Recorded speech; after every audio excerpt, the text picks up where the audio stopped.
Halo teman-teman, kembali lagi bertemu dengan mata kuliah analisis real, pengantar analisis real ya. Kali ini kita berbicara mengenai sifat aljabar barisan konvergen ya. Nanti akan dibahas sifat aljabarnya, artinya kita mau melihat kalau kita punya dua barisan, penjumlahan, pengurangan, perkalian, pembagiannya seperti apa. Kemudian kita juga akan melihat kalau barisan-barisan itu konvergen, nah titik konvergennya, ya titik konvergensinya atau titik limitnya itu nanti seperti apa. Ya, di akhir nanti juga akan diberikan teorema limit apit.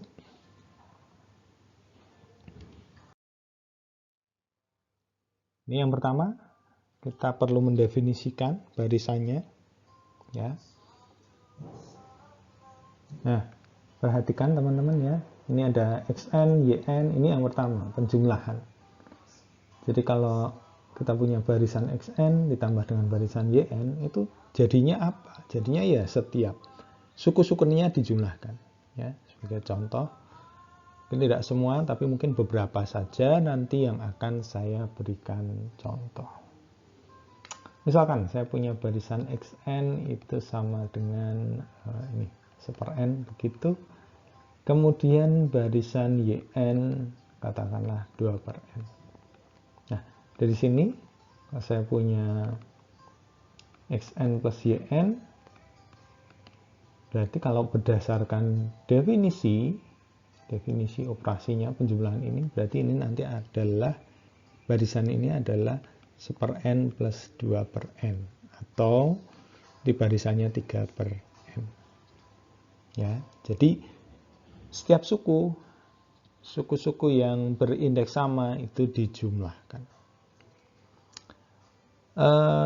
Pengurangan juga begitu, perkalian sama, perkalian dengan konstan. Nah, ini perkalian dengan konstan juga sama, masing-masing dikalikan konstan. Misalkan saya punya C-nya 3.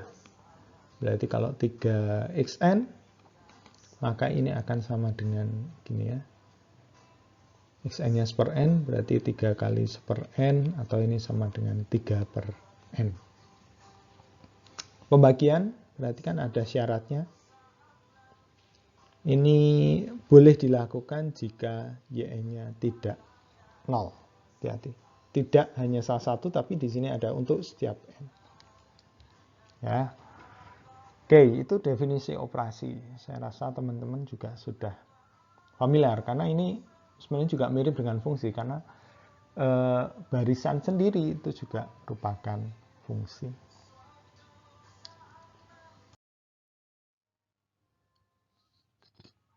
Baik, kita lanjutkan. Sekarang kita berbicara mengenai teoremanya ya. Kita akan lihat bagaimana titik konvergensinya. Nah, perhatikan ini ya. Di sana xn konvergen ke x, yn konvergen ke y, kemudian saya punya c itu bilangan real atau konstan ya. Ya, jadi di sini dikatakan bahwa jika xn konvergen ke x, yn konvergen ke y, barisan jumlahannya gitu ya, xn plus yn ini nanti konvergen ke x plus y. Pengurangannya juga sama, konvergen ke x min y. Jadi mengikuti operasinya. Xn yn konvergen ke xy, cxn konvergen ke cx, xn per yn konvergen ke x per y. Berarti kan ini ada syarat bahwa baik y maupun yn tidak boleh 0. Ya, kita akan coba buktikan mungkin 2, akan kita coba buktikan 2 dari 5 ini. Jadi yang penjumlahan dan yang perkalian. Kita lihat. Ya, bukti yang pertama ya. Jadi yang akan kita buktikan nanti itu adalah xn plus yn konvergen ke x plus y. Artinya kalau kita berbicara epsilon dan n ini nanti xn plus yn dikurangi dengan x plus y begitu, itu harus kurang dari epsilon. Ya. Jadi arahnya ke sana, teman-teman. Arahnya ke sana. Ya, kita lihat. Diberikan sembarang epsilon positif. Nah, ini kita punya xn konvergen ke x, yn konvergen ke y. Ya. Untuk yang xn konvergen ke x ini ada n1 bilangan asli, sehingga untuk setiap n lebih besar sama dengan n1, xn min x kurang dari epsilon per 2. Familiar ya, karena memang ini mirip dengan jika teman-teman membuktikan ketunggalan, limit. Ya. Dengan cara yang sama berarti ada n2, sehingga yn min y kurang dari epsilon per 2. Ya, lanjut. Nah ini.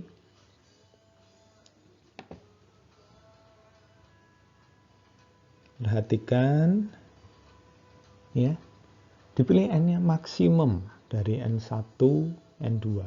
Kenapa maksimum? Karena kita berbicara ekor. Berarti yang kita berbicara yang belakang. Kemudian agar apa? Agar 1 dan 2 ini terpenuhi. Jadi kalau dia maksimum, kita bisa memilih n-nya maksimum, nanti dua-duanya ini bisa terpenuhi. Terpenuhi artinya ini berlaku, yang ini juga berlaku. Ya. Ambil n maksimum berarti untuk setiap n lebih besar sama dengan n kapital diperoleh ini ya. Ini hanya sekedar saya pindah xn dengan x, yn dengan y. Xn dengan x, ini yn dengan y. Dan ini ketak samaan segitiga, teman-teman. Xn min x plus yn min y. Ya. Kemudian dari sini, ini kan masing-masing kurang dari epsilon per 2. Kalau dijumlah berarti epsilon. Ya. Jadi kalau mau dirangkum atau disimpulkan dari apa yang sudah tertulis di sini, jadi untuk sembarang epsilon positif ada n, ya, ada n, ini kita bisa ambil n, sehingga untuk setiap n lebih besar sama dengan n kapital, ini peroleh ini, kurang dari epsilon. Dengan kata lain, xn plus yn konvergen ke x plus y. Ya. Ini masih cukup mudah, karena bagian ini mirip, sekali lagi mirip dengan membuktikan ketunggalan limit. Oke, lanjut. Kita akan lihat yang kedua, yaitu ya, untuk yang perkalian, nah, saya tuliskan di atas ini. Kita mau melihat bahwa ini xn yn konvergen ke xy, begitu, itu yang mau dibuktikan. Artinya, perhatikan kita punya xn yn min xy begini, kurang dari epsilon, ya. Nanti yang perlu kita tunjukkan adalah ini. Nah, perhatikan, ini tidak mudah, teman-teman. Kita perlu melakukan manipulasi di sini. Kenapa? Karena kan yang kita punya kan xn konvergen ke x, yn konvergen ke y. Artinya apa? Ini xn min x kurang dari, ya, berhubungan dengan epsilon, yn min y berhubungan kurang dari epsilon. Nah, kalau ada bentuk ini, kita kan perlu dari bentuk ini mau dibawa ke sana. Ya. Nah, bagaimana untuk memunculkannya? Nanti kita menggunakan manipulasi aljabar seperti ini. Xn yn min bisa jadi xn y mungkin. Xn y plus xn y min xy. Jadi kalau teman-teman lihat yang bagian ini ya, yang bagian ini di atasnya, saya tuliskan di atas kan, ini kan bisa ditulis xn dalam kurung yn min y. Nah, muncul bentuknya ya. Kemudian yang ini xn min x dikali y. Jadi muncul bentuk-bentuk dari apa yang diketahui. Nah, sehingga harapannya dengan saya memberikan ini, teman-teman terus punya gambaran. Oh, kenapa sih harus, ya nanti kita lihat. Diberikan sembarang epsilon positif. Xn konvergen ke X dan Yn konvergen ke Y. Yang pertama, perhatikan. Saya menggunakan terbatas. Ya, menggunakan terbatas. Kenapa saya perlu menggunakan terbatas ini? Ya, jadi terbatas ini saya gunakan karena ini di atas ini tadi ya, di atas ini muncul xn di sana. Sehingga saya butuh terbatas ini. Jadi di teorema di pertemuan sebelumnya, kalau xn konvergen maka xn terbatas. Seperti ini ya. Ini maksudnya untuk setiap n bilangan asli. Oke, itu yang pertama. Kedua, ini ada n1 sehingga xn min x kurang dari epsilon per 2y plus 1. Ya. Y-nya kan sudah ada. Saya sebenarnya lebih suka dengan epsilon per 2 harga mutlak y. Tetapi permasalahannya adalah y-nya ini kan 0 atau bukan. Bisa jadi dia 0. Ya. Oleh karena itu saya cari aman, saya ambil 2y plus 1. Nah, kenapa muncul xn min x kok dengan 2y? Nah, ini lagi. Kita lihat ke atas sana, teman-teman. Ini xn min x. Nah, ini ada y. Kita mau menghilangkan y ini nanti hilang, gitu ya. Hilang. Ya, mau menghilangkan y. Makanya muncul epsilon per 2y plus 1. Y plus 1 muncul karena berjaga-jaga, bisa jadi y-nya itu 0. Lanjut. Nah, berarti ada N2 sekarang, yn min y kurang dari epsilon per 2m. Ya, perhatikan urutannya. M-nya sudah ada sehingga kita bisa recall. Recall itu bisa kita panggil, gitu ya, bisa kita gunakan. Jadi jangan sampai ini nggak boleh ini antara 3 dengan 1 ini terbalik posisinya nggak boleh, karena harus urut. M-nya ada dulu, baru bisa kita gunakan. Jadi jelas M-nya yang mana? Oh, M yang ini berarti adalah M yang di nomor 1 juga. Nah, ini prosesnya sama. N-nya kita ambil maksimum dari N1 dan N2. Ya. Agar apa? Agar berlaku untuk 2 maupun 3 juga berlaku. Kalau 1 kan berlaku untuk setiap N, jadi nggak masalah. Masalahnya yang 2 atau 3. Dia punya syarat. Perhatikan.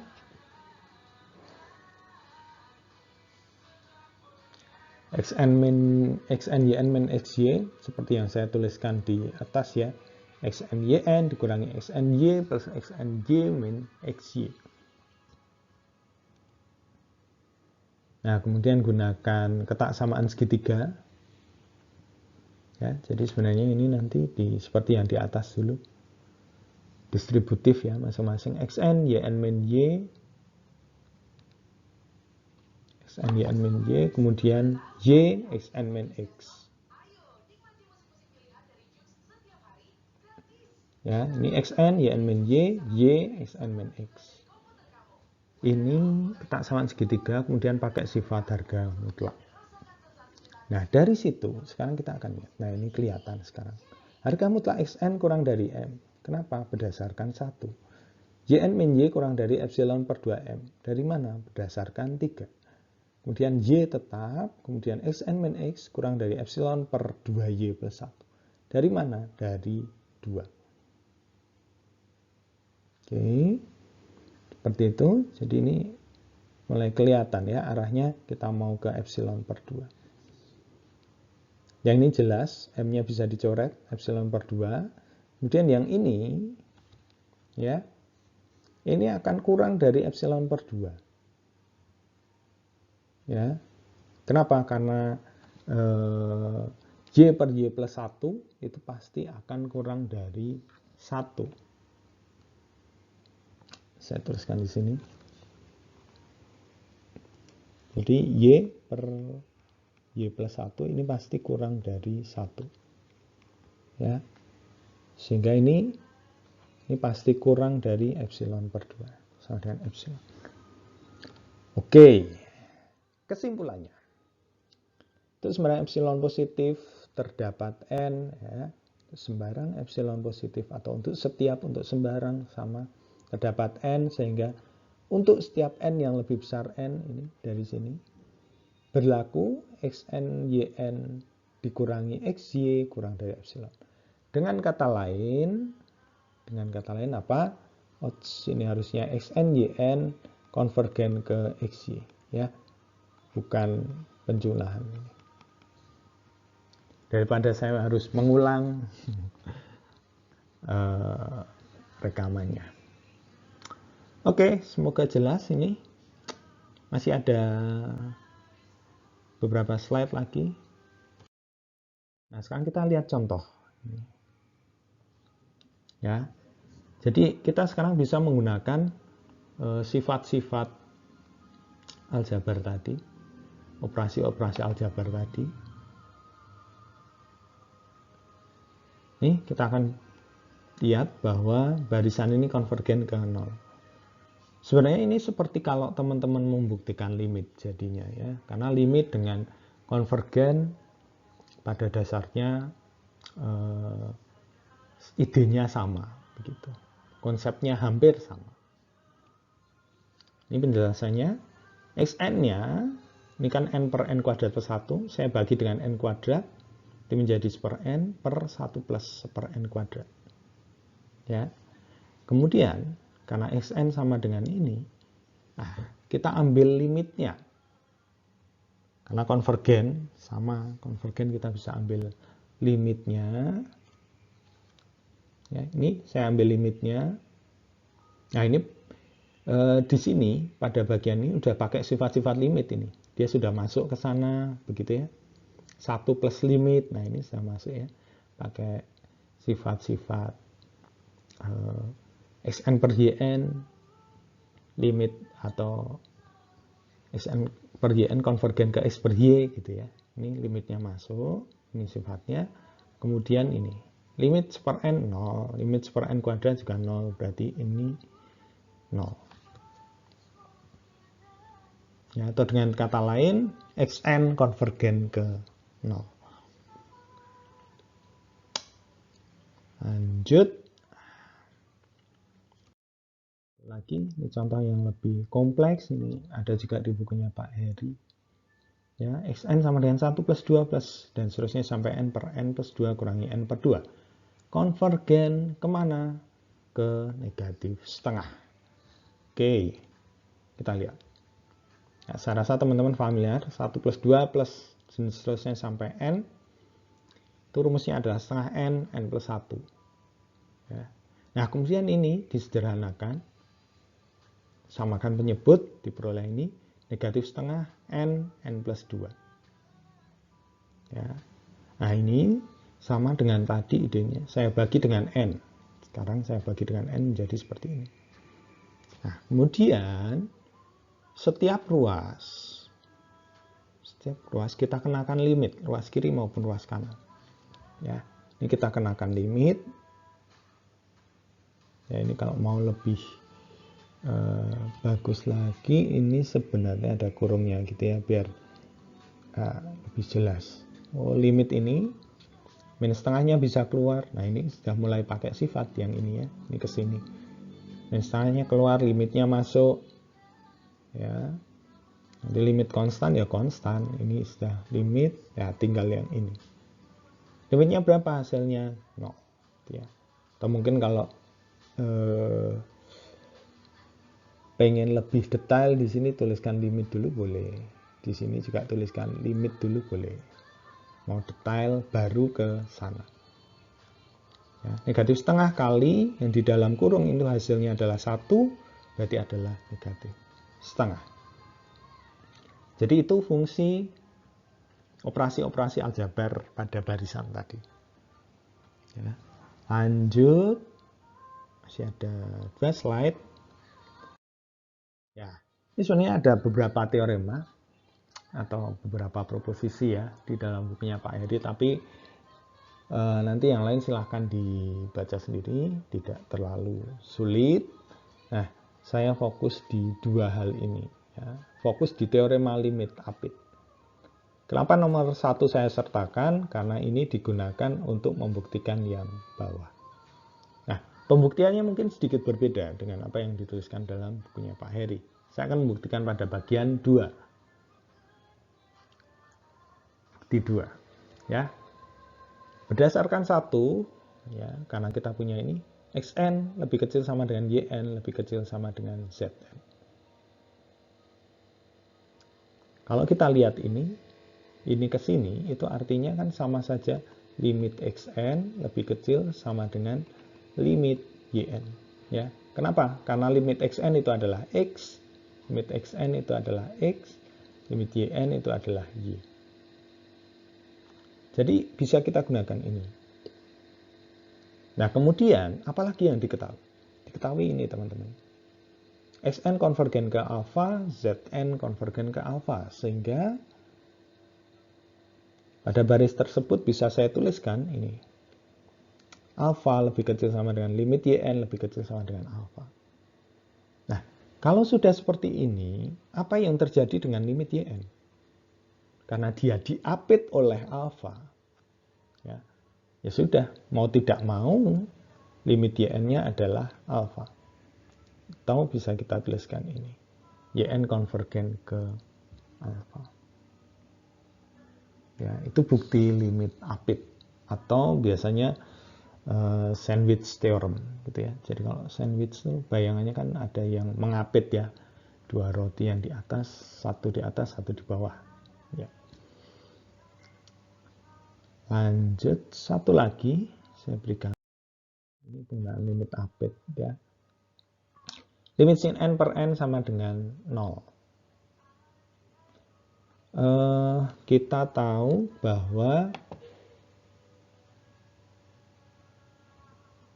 ini jelas ya, sinus. Nilai sinus itu di antara negatif 1 dan 1. Ya, nilai sinus itu ini. Nah, ini akibatnya, karena nilai sinus di antara negatif 1 dengan 1, di sini, ini maka diperoleh negatif per n. Setiap ruas saya bagi dengan n, teman-teman. Jadi, negatif per n lebih kecil sama dengan sin n per n, lebih kecil sama dengan per n. Ya, kemudian, ini kita ambil limitnya, setiap ruas saya ambil limitnya, ya, atau langsung pakai limit apit juga boleh. Negatif per n konvergen ke 0, per n konvergen ke 0. Jadi ini konvergen ke 0, ini konvergen ke 0. Ya sudah, mau tidak mau, karena ini konvergen ke 0, ini konvergen ke 0, yang di tengah, dia harus konvergen ke 0 juga. Ya, begitu teman-teman. Jadi ini satu contoh penggunaan limit apit. Ya, semoga ini membantu teman-teman memahami apa yang sudah ada di bukunya Pak Heri. Semoga lebih jelas begitu. Beberapa saya berikan penekanan, kemudian beberapa yang saya rasa perlu untuk diperjelas saya sudah coba perjelas. Silahkan coba untuk dipelajari dan semoga ya membantu teman-teman dalam belajar. Oke, terima kasih, selamat belajar.